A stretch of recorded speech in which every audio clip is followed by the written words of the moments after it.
आज हम इस वीडियो के माध्यम से कर्म एवं समय पर अपनी बात रखेंगे। समय एक होता है और अपरिवर्तनीय होता है। इसमें किसी तरह का परिवर्तन नहीं होता है, किंतु समय मनुष्य को हमेशा बदलते हुए रूप में दिखता है। इसका मुख्य कारण अनंत में एवं प्रकृति में विद्यमान चीज़ों का क्रिया एवं कर्म का होना है, जिसके कारण समय परिवर्तित रूप में दिखता है। जैसे दिन और रात का होना, सूर्य का डूबना और अस्त होना, पृथ्वी का अपनी धुरी पर 24 घंटे गतिशील रहना, तारों का अपने अपने कक्षा में गतिशील रहना, और यही हाल ग्रहों की भी है कि हर ग्रह अपनी अपनी कक्षा में निरंतर गतिशील रहता है।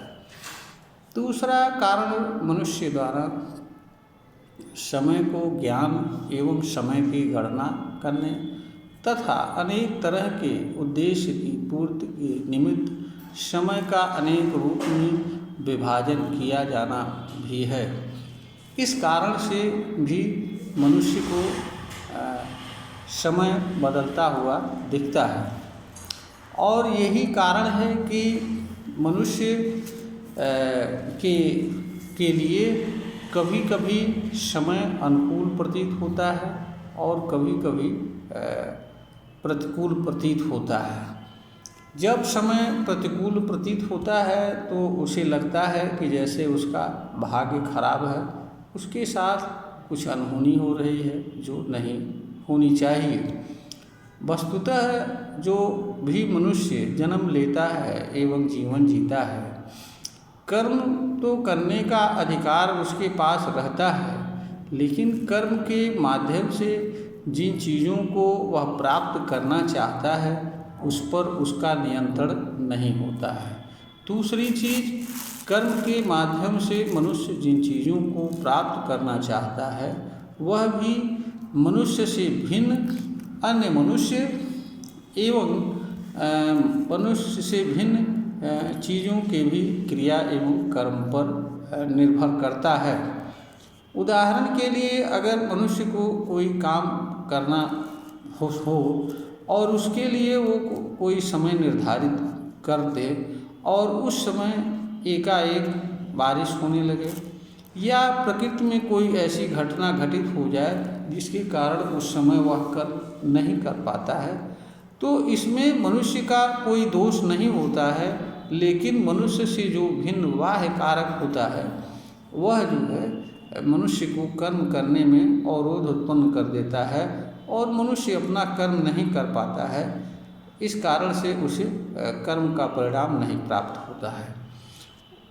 एक दूसरा उदाहरण और भी समझ सकते हैं। जैसे मनुष्य को कहीं जा कर के किसी कर्म को करना है, पता ये चलता है कि मार्ग में किसी कारण से उसकी दुर्घटना हो जाती है, तो वह गंतव्य मार्ग पर नहीं पहुंच पाता है और कर्म को नहीं कर पाता है। अथवा मनुष्य की तबीयत खराब हो जाती है या कोई अन्य चीज़ उससे भी महत्वपूर्ण आ जाती है, जिसके कारण दूसरी चीज़ को करना मनुष्य के लिए आवश्यक हो जाता है और मनुष्य अपने कर्म को नहीं कर पाता है। वस्तुतः इस तरह की चीज़ों में मनुष्य का कोई दोष नहीं होता है, किंतु मनुष्य को ऐसा प्रतीत होता है कि उसका दोष होता है। इसका कारण ये है कि वह सब कुछ अपने हिसाब से चाहता है और हर कर्म के परिणाम को भी अपने अनुसार चाहता है। वह स्वयं से भिन्न चीज़ों एवं उनके क्रिया कर्म से होने वाले प्रभाव का भी उससे कोई लेना देना नहीं रहता है, तो वह अपने अनुसार मनचाहा उद्देश्य से जुड़ा कर्म का परिणाम चाहता है और इसी अनुसार कर्म करता है। तो कभी कभी चीज़ें जब उसके, चाहे वो समय हो या कोई अन्य चीज़ हो, उसके अनुकूल नहीं रहती है, तो लगता है कि इसका दोष समय का है या मेरा भाग्य खराब है, जबकि यह सब कुछ मनुष्य का अज्ञान होता है। हर चीज़ का अपना अपना कर्म होता है, हर चीज़ करते हैं। कभी दूसरी चीज़ों के कर्म हमारे अनुकूल होते हैं तो हमारे लिए अच्छा होता है और परिणाम अच्छा होता है, कभी कभी नहीं होता है तो कर्म का परिणाम अच्छा नहीं होता है। उस अवस्था में भी हमें बजाय अपने अंदर किसी तरह का गलत विचार धारण करने, किसी तरह को दोष देने के बजाय हमको पुनः नए तरीके से कर्म को करना चाहिए।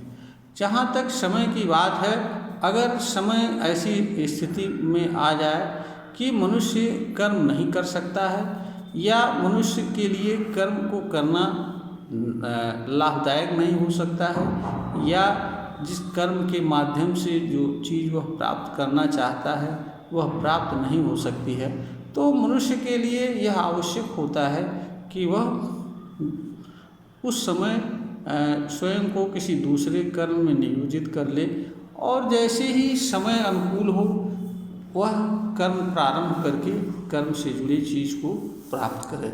यही मनुष्य के लिए समझदारी एवं उचित होता है। दूसरी बात यह है कि मनुष्य जिन चीज़ों को प्राप्त करना चाहता है, हर चीज़ें हर मनुष्य के लिए नहीं बनी होती है।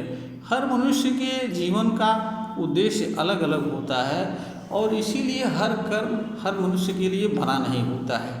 जब हर कर्म मनुष्य के लिए नहीं बना होता है तो हर चीज़ भी मनुष्य के लिए नहीं बनी होती है। यह भी हर मनुष्य को समझना चाहिए और जो चीज़ मनुष्य के जीवन के उद्देश्य से जुड़ी हो या जिस कर्म को मनुष्य अच्छी तरीके से कर सकता है, मनुष्य को कर्म से जुड़ी चीज़ों को प्राप्त करने के लिए प्रयत्न करना चाहिए। और दूसरा ये भी है कि जो भी चीज़ मनुष्य कर्म के माध्यम से प्राप्त करना चाहता है उस चीज़ पर मनुष्य का कोई नियंत्रण नहीं होता है। वह मिल भी सकती है, नहीं भी मिल सकती है। इसलिए मनुष्य को अपने कर्म को निष्काम भाव से करना चाहिए। अगर कर्म से जुड़ा उद्देश्य कर्म के माध्यम से प्राप्त हो जाए तो अच्छा है, नहीं प्राप्त हो तो भी कोई बात नहीं, क्योंकि जिस चीज़ पर मनुष्य का नियंत्रण न हो उस चीज़ को अपने नियंत्रण में करने के बारे में विचार करना और तथा उस चीज़ के कारण घटित होने वाली घटना से कर्म के ऊपर प्रभाव पड़ने से मनुष्य को किसी तरह की चिंता नहीं करना चाहिए। समय पर मनुष्य का कोई नियंत्रण नहीं होता है। समय अपने हिसाब से रहता है, वह स्थिर रहता है, गतिशील नहीं रहता है, परंतु ऐसा मनुष्य को प्रतीत होता है। इसलिए समय को दोष देना मनुष्य के लिए उचित नहीं होता है। समय, क्योंकि उस पर मनुष्य का कोई नियंत्रण नहीं होता है। समय की अपनी मर्यादा है, अपना कर्म है, अपना तरीका है, उस तरीके से समय वर्क करता है। मनुष्य को हर बाह्य चीज़ों पर भी, चाहे वो समय हो या अन्य मनुष्य हो या मनुष्य भिन्न चीज़ें हों, उनको भी ध्यान में रखते हुए अपने कर्म को करना चाहिए। इसी में मनुष्य का कल्याण है, समझदारी है। यह वीडियो ज्ञानवर्धन हेतु बनाई गई है, प्रेषित की जा रही है। अगर श्रोता को ज्ञानवर्धन के योग्य प्रतीत हो तो इसे लाइक करें और शेयर करें, सब्सक्राइब करें।